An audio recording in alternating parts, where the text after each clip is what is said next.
At last it's over. Celtic paint the Scottish Championship green in this their centenary season. For the 35th time in those 100 years, the club formed to help the poor in the parishes of the East End of Glasgow are the best in the country. Officially, 60,800 watched them pass the winning post yesterday. They came for the football, for the singing and the dancing, and for a great day out. They were not disappointed. It was all so different less than 12 months ago. And it's in, it's a goal from Gilmour. Jimmy Gilmour has scored for Falkirk. Those scarves raised in triumph yesterday were thrown in disgust as Celtic under Davy Hay ended a miserable season. To make matters worse, Rangers were at the same time not just winning the championship, but also threatening to found a dynasty based on a chequebook. If yesterday Celtic were 100 years young, then they were a decrepit 99 years old. There was no hint that Graham Souness and company were about to be tackled and beaten. Football obeys no laws of logic. Fate is sometimes more important. While Celtic was struggling, so too one of the club's most famous sons was getting what is called in Glasgow the Dan Mac. Billy McNeill had fled to England after falling out with Celtic over money in 1983. There he had managed Manchester City. He'd gone on to Aston Villa and now faced for the first time the dreaded P45, the Bullet. McNeill was on his bike. He was jobless for the first time in 30 years. McNeill at least found some companionship just 2 days later amongst the Lisbon Lions. The side he had captained to become the first British club to win the European Cup 20 years before. They were back for a big reunion. He put a brave face on it, difficult for a proud man, but inside he ached. The first time I'd been out of work in something like 30 years, I'd left school and obviously had a job, and 30 years on you're out of work and you begin to wonder, the only thing that you think you know is football. Everything else would have been an experiment. So, no, it wasn't a good month. I didn't particularly enjoy it. He'd hardly been put on the scrap heap before he was rescued. Next day, he met Celtic chairman Jack McGinn in a car park at Dumbarton. Want the job, said McGinn. A second later, McNeill said, yes. Well, the honest thinking was that we felt over a little period of time that there was a bit of staleness and we weren't really in the ascendancy, if you like, you know, and we slowly but surely felt that some change was needed, and the rest is history now. And I really was at a total crossroads because I didn't know which way to turn. I had been given the opportunity to go to Airdrie. I'd also been given the opportunity to go to the Arab countries, and I really didn't know which way to turn. And I couldn't make up my mind entirely. There was another option that perhaps I'm going to forget about the football aspect at all and maybe go into some kind of business. So from that point of view, the whole thing just turned upside down, and I came out smelling rosy, really. Well, I mean, Neil is and always has been an out-and-out Celt. I mean, he played all his football career here. He was the captain of the team. He was captain of one of the most successful teams in the history of the club. The fact that there was a separation, if you like, 4 years earlier, didn't alter the fact that that bloke's heart lay at Celtic Park. And Billy had been here for 5 years as the manager of the club, so we knew he was a motivator, we knew that he was a winner, we knew that he could put Celtic back really on top again. This was not just another player and former manager coming back to rebuild Celtic. No one in the history of Scottish football has won more than McNeill. As a player, on top of that European Cup, he captained Celtic to 9 successive league titles, 7 Scottish Cup triumphs, 6 League Cup wins. He played 486 league games for Celtic and 29 times for Scotland. In his first spell as manager, he won the Premier League 3 times. Actually, he's called Caesar because of Caesar Romero, the actor, not Caesar the Emperor. And at last, he'd come home. So, this club has meant so much to me, not just through football in life, but through my whole life, that I never had to hesitate for a minute about coming back here. I've always dreamed about coming back, to be quite frank with you. For a long time I thought it was going to be a nightmare, that wasn't going to turn out right, but for me the clouds had a silver lining. The trouble was that the Celtic cupboard looked very bare. Murdo MacLeod, Alan McAnally, even Mo Johnson, the ultimate Celt, and Brian McClare had all felt that the grass could be even greener than at Parkhead, and they're gone.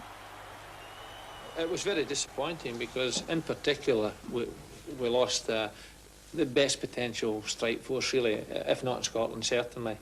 If not in Britain, rather, certainly in Scotland, and that was going to be very, very difficult to alter. Equally, I had signed Brian McClare before I left for England, and Maurice Johnson was the kind of player that would have appealed to me. You know, he was a challenge, but both of them were very, very exciting players and obviously could score goals. Excellent play from the Scotland midfield player. A chance for Johnston, and Celtic are ahead. Archdeacon. Chance again for Celtic. Brian McClare.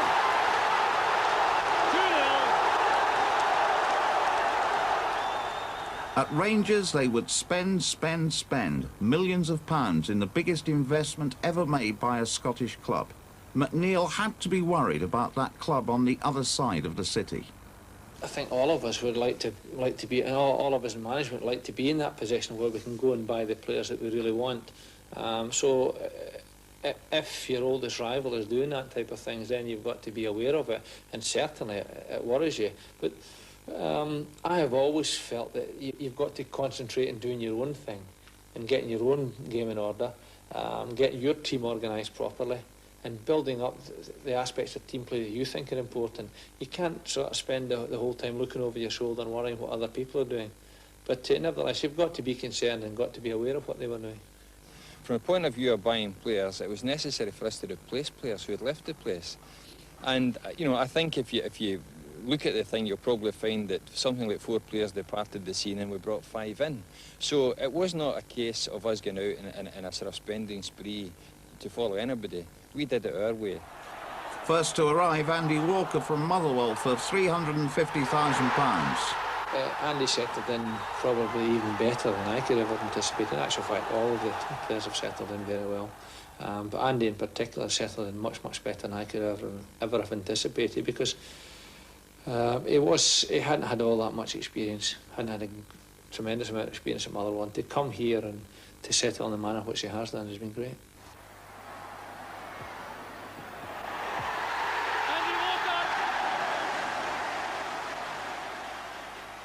In Billy Stark's case, we needed goals from midfield. Now a chance for Stark. Well, that's brilliant play from Aberdeen.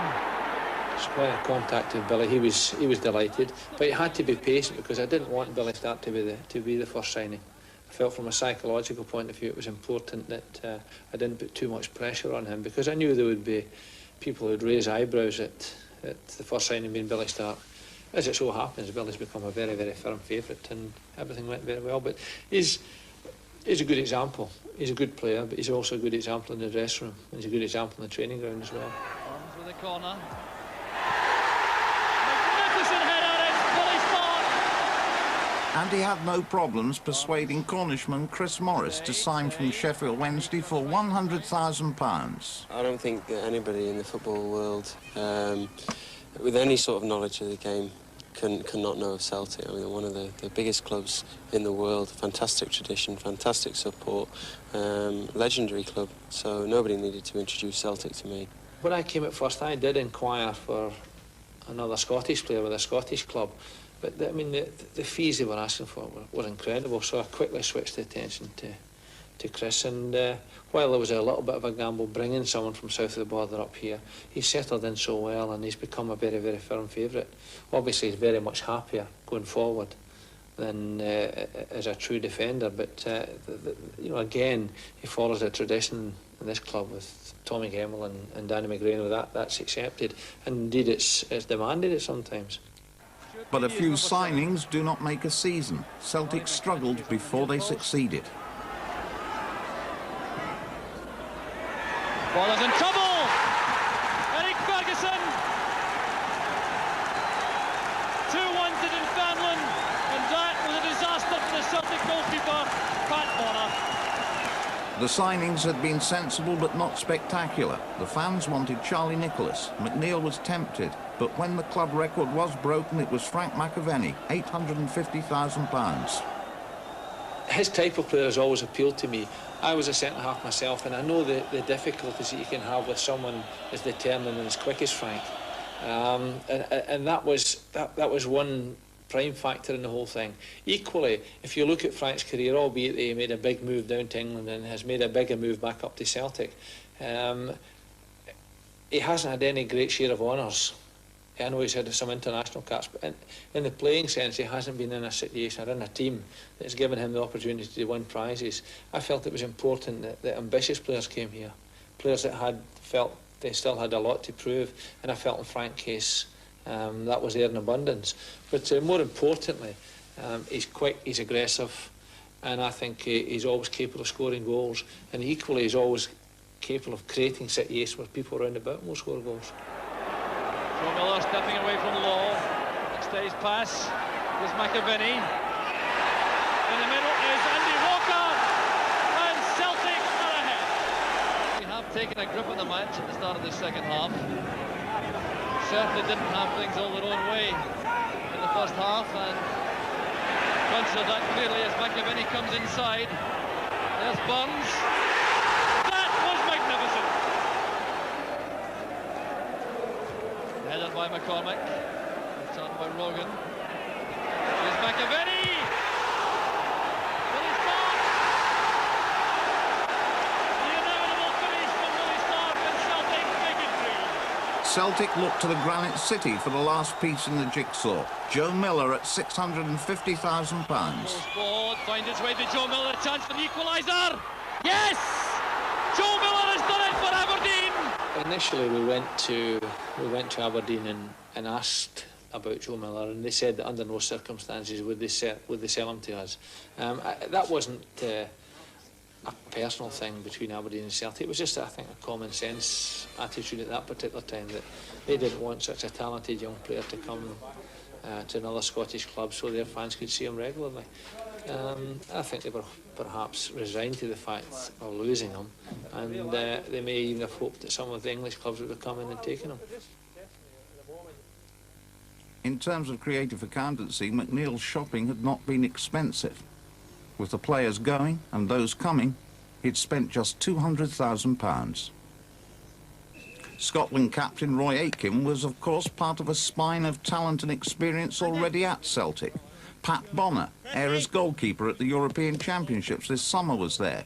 And so too was Paul McStay, named Footballer of the Year today, and the one Scottish player that McNeil regards as truly world-class. But they'd all been there in the last forgettable season. So what piece of chemistry was McNeil to bring to the team who would be champions? He's a motivator. He's a winner.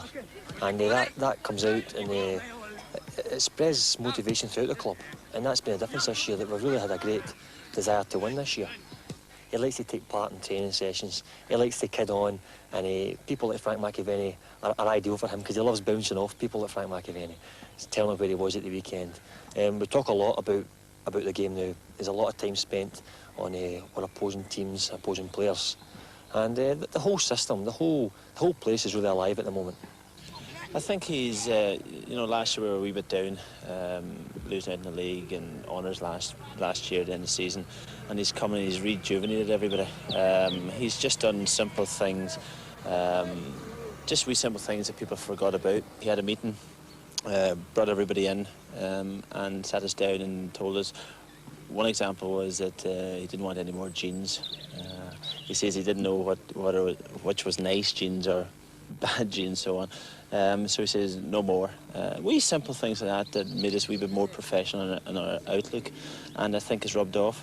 Yeah, I think he's brought a willingness to the players, a sort of determined attitude, which I think was lacking a wee bit the last couple of seasons. No, we all wanted to win, but maybe that wee edge when the big games are there, maybe we let ourselves down.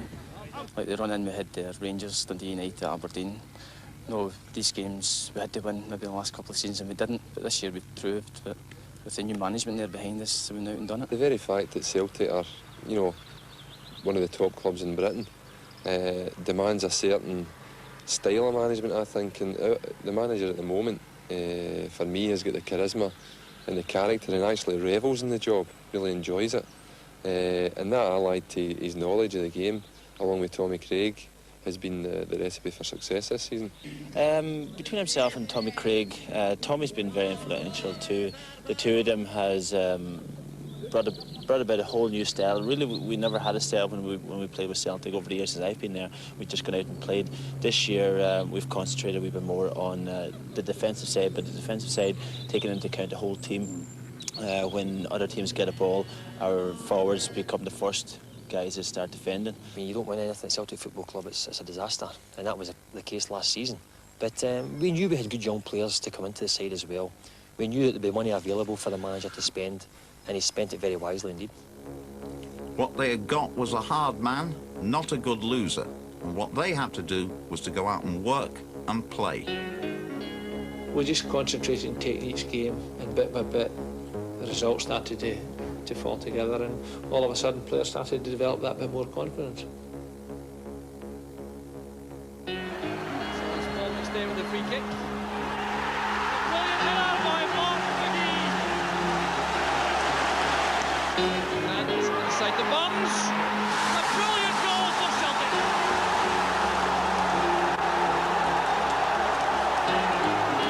Nipping in front of Nicholas. Using his pace now to get away from the Aberdeen player. Still Walker coming all the way. There's Billy Stark. Absolutely magnificent from Celtic.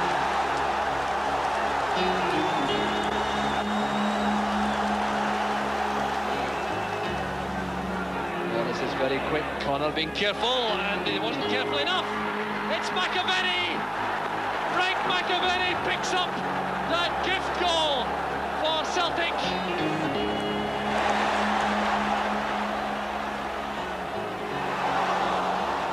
Sandy Walker going through, and Roberts. No mistake this time. Celtic are in front. Start. Here's Walker. That's for Peter Grant. That's the second.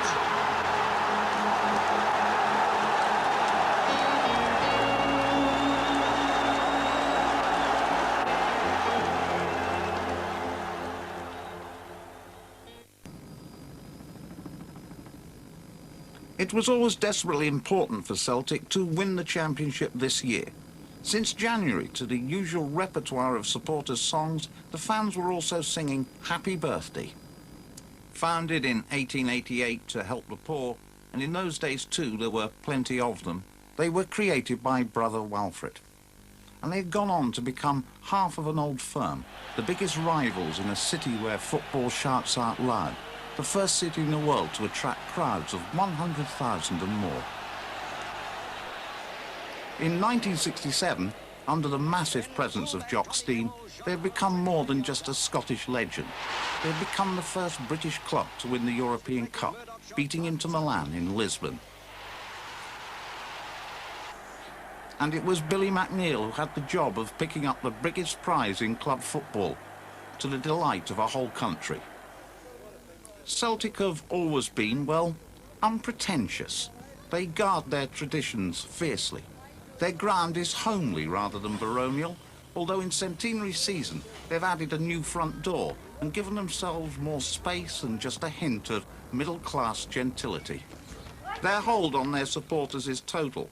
When an exhibition of Celtic memorabilia was put on display at the People's Palace, the City of Glasgow's museums department, had they been football people, would have been well advised to call it an all-ticket affair. Their centenary will also see them centre stage as well as centre circle, as a play celebrating their birthday is performed in Glasgow's Pavilion Theatre. It just proves how much a part of the very fabric of Glasgow this football club has become.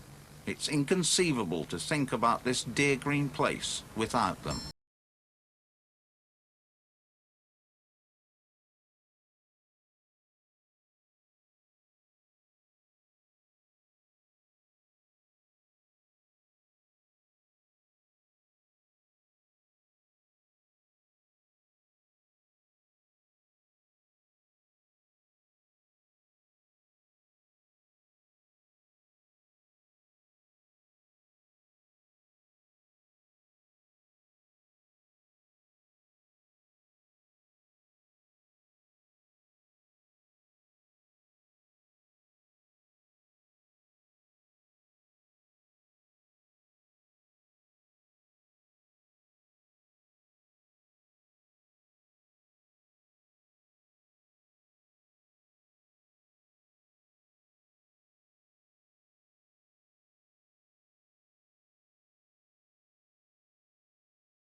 just them being supporters were drained emotionally, and so it was very difficult for the players, physically and mentally.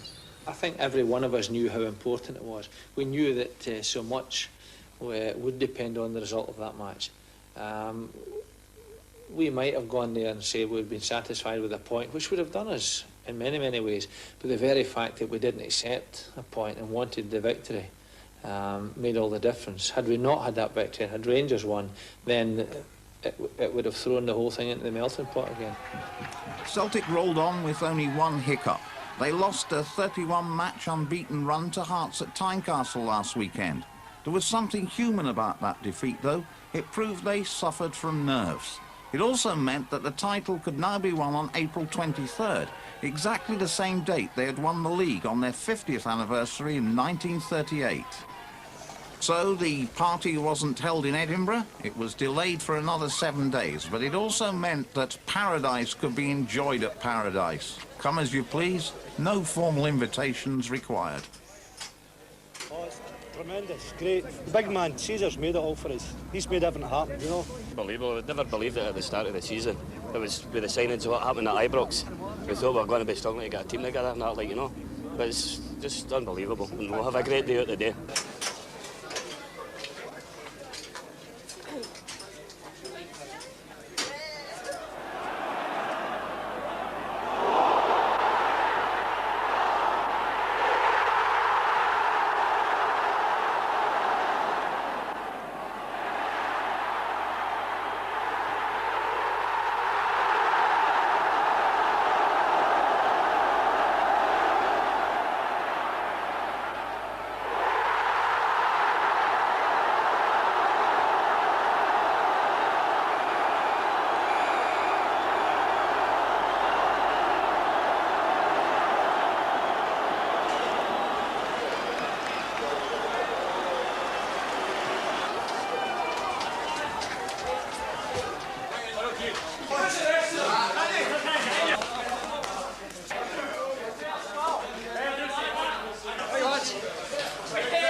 One of the most important years the club's ever had. And the fact that now we've won the championship, we'll be remembered as a centenary championship team.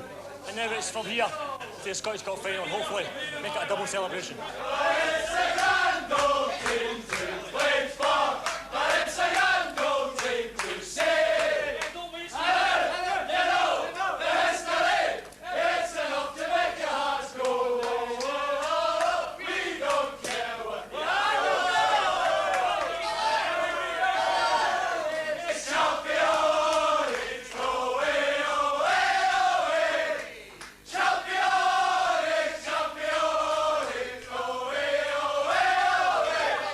We're just setting it for this week so they could get more punters in to see it.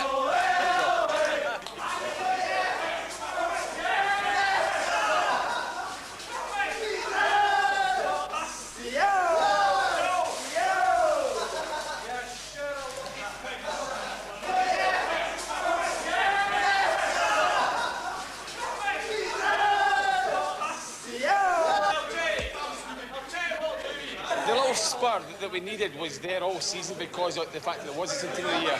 And in the games where things were relatively tight, that's the one thing that kept the boys going. The fact that it was the centenary year.